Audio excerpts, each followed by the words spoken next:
Hello friends, उम्मीद करता हूँ आप सभी अच्छे होंगे और दोबारा मैं आपका वेलकम करता हूँ आपके ही टेक्निकल चैनल टेक पॉइंट पे। दोस्तों, इंटरनेट अगर स्लो चलता है तो कितनी प्रॉब्लम्स आती है, कितने सारे काम हमारे रुक जाते हैं।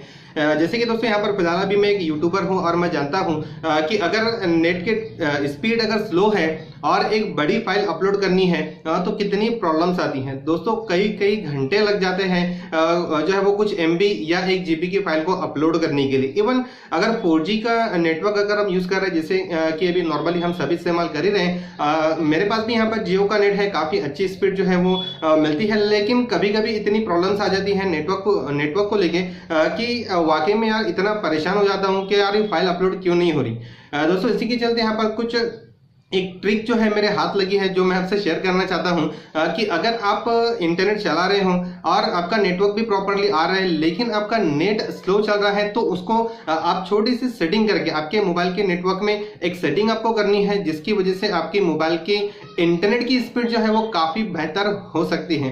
दोस्तों पहली बात यहाँ पर मैं एक बात मैं आपसे यहाँ पर क्लियर करना चाहूंगा कि ये मेरा एक पर्सनल एक्सपीरियंस है। मैंने यहाँ पर इसे सेटिंग करने के बाद जो है इसे पर्सनली चेक किया है और इंटरनेट की स्पीड जो है वो काफी हद तक के मैंने पाया है कि अच्छी हो गई है। तो आप भी इसे यूज करके देखिए। मैं आपको 100% गारंटी तो नहीं दे सकता, नहीं तो आप बोलेंगे कि यार ये तो आपने बता दिया लेकिन ये तो मेरे मोबाइल में तो चल ही नहीं रहा, लेकिन प्रैक्टिकली आप इसे करके देखिए और ये सेटिंग जो है हमारे डिफॉल्ट सेटिंग को बदलने के बाद भी काम करती है, इसमें कोई प्रॉब्लम नहीं होता है। दोस्तों यहाँ पर बहुत सारी सेटिंग्स नेटवर्क में ऐसी होती है कि अगर आप उसे बदल दोगे तो वो माइनर सा चेंज करने के बाद आपका इंटरनेट कनेक्ट ही नहीं होगा।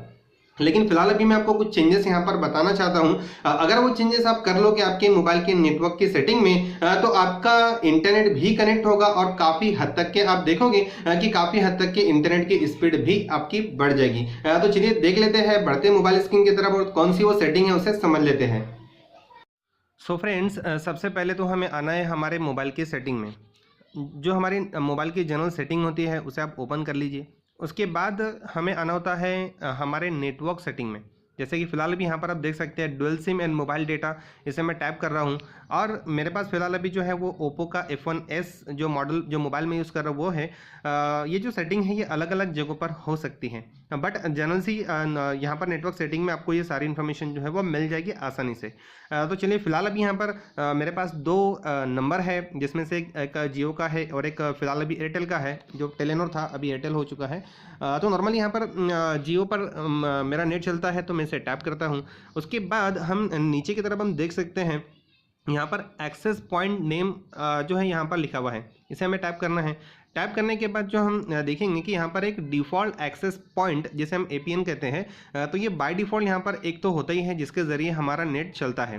तो चलिए यहाँ पर इसे हम टैप करते हैं। टैप कर लेने के बाद जो है यहाँ पर बहुत सारी सेटिंग्स जो है वो ओपन होती हैं। दोस्तों यहाँ पर फिलहाल आपको क्या करना है, तो आप देख सकते हैं सबसे पहले तो हमें APN टाइप जो है ये सिलेक्ट करना है। नॉर्मली बाय डिफ़ॉल्ट जो यहाँ पर दो ऑप्शन सिलेक्टेड होते हैं, एक डिफ़ॉल्ट होता है और एक नीचे एक SUPL जो लिखा है वो दोनों सिलेक्टेड होते हैं। यहाँ पर आप मल्टीपल ऑप्शंस ले सकते हैं, बट फिलहाल अभी यहाँ पर हमें सिर्फ डिफ़ॉल्ट को सिलेक्ट करना है। बाय डिफ़ॉल्ट ये दो ऑप्शन इस तरीके से होंगे, आप देख सकते हैं यहाँ पर इस तरीके से सेटिंग यहाँ पर हमें नज़र आती है। बट फिलहाल यहाँ पर हम जो SUPL का ऑप्शन है उसे हम टिक निकाल लेते हैं और डिफ़ॉल्ट कर देते हैं। उसके बाद एक माइनर सा और चेंज हमें करना है, हमें आना है सर्वर में। सर्वर में बाय डिफ़ॉल्ट यहाँ पर कुछ भी नहीं होता है, तो यहाँ पर आपको टाइप कर लेना है www.google.com। टाइप कर लेने के बाद ओके हमें कर लेना है। उसके बाद नीचे की तरफ हमें आना है, यहाँ पर हम देखेंगे ऑथेंटिकेशन टाइप है, तो यहाँ पर ऑथेंटिकेशन टाइप में हमें सेलेक्ट कर लेना है PAP। बाय डिफ़ॉल्ट यहाँ पर नन होता है, बट यहाँ पर आप PAP को सिलेक्ट कर लीजिए। उसके बाद APN प्रोटोकॉल्स जो है यहाँ पर आपको ऑटो कर लेना है। मीन्स यहाँ पर दो ऑप्शन हमें नज़र आते हैं, जो नीचे की तरफ हम देख सकते हैं यहाँ पर कि IPv4 वर्जन 4 है वर्जन 6 है, तो यहाँ पर हम दोनों पर टैप कर लेते हैं। यानी जो दोनों वाला ऑप्शन है उसे हमें सेलेक्ट कर लेना है। उसके बाद हमें सेलेक्ट कर लेना होता है ओके पर, टाइप कर लेना होता है ओके पर। ऑप्शन यहाँ पर सेव करने के अलग अलग जगहों पर आ सकते हैं, बहुत सारी जगह पर बहुत सारे मोबाइल्स के अंदर सेव करना होता है। जो यहाँ पर राइट साइड में टॉप में जहाँ पर हमें ओके का बटन नज़र आ रहा है वहाँ वहां पर आमतौर पे 3 डॉट्स नजर आते हैं, वहां टैप करके आप सेव कर सकते हैं, या ओके अगर बटन नजर आ रहा है तो इसे आप सिंपली ओके कर लीजिए। ओके करने के बाद अगेन यहाँ पर इसे ओके करना है। अगर आपका इंटरनेट कनेक्टेड होगा तो वो कुछ देर के लिए बंद होगा, दोबारा कनेक्ट होगा और बहुत ही अच्छी स्पीड के साथ में चलेगा।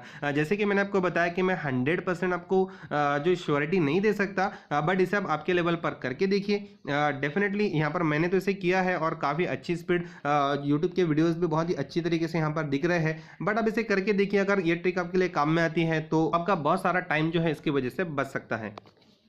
तो दोस्तों उम्मीद है वीडियो आपको पसंद आया होगा। जो भी चीजें मैंने आपको बताई है ये आपको अच्छी लगी होगी। दोस्तों इस वीडियो को आप लाइक जरूर करें, इस वीडियो को अपने दोस्तों से ज्यादा शेयर करें, और अगर आपने अब तक के टेक पॉइंट को सब्सक्राइब नहीं किया है तो इसे सब्सक्राइब कर लें, साथ ही बेल आइकन को भी प्रेस कर लें, ताकि जब भी कोई एक नया वीडियो इस चैनल पर आए तो आपको इसका मैसेज मिले और आप उस वीडियो को देखकर अपने नॉलेज को बढ़ा पाए। तो दोस्तों जल्दी ही मिलेंगे एक नए और बहुत ही यूजफुल और इंटरेस्टिंग टॉपिक के साथ। तब तक के good bye and take care.